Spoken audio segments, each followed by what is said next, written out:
Okay, so guys, we already recorded this video. The microphone wasn't on, so now I just have to do a voiceover for it. This is a terracotta pot, but it's not going to hold flowers. Nope, it's going underground. First, we had to fix this giant hole in the bottom.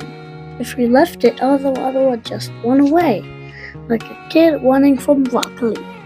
So we plugged it up with a fix-it stick. Problem solved. Okay, so I just planted these two new hydrangeas in the front yard. Next, we made sure it was level because no one wants a crooked hidden pot. And then we covered it up like it was part of the garden all along. When we water, the water goes straight to the hydrangea's roots.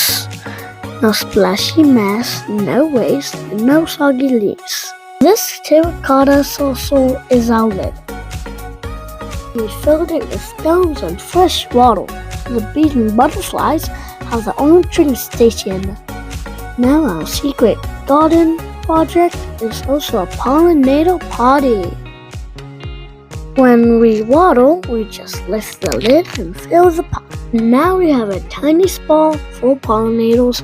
Not bad for a little garden secret. Don't forget to like and subscribe. Bye!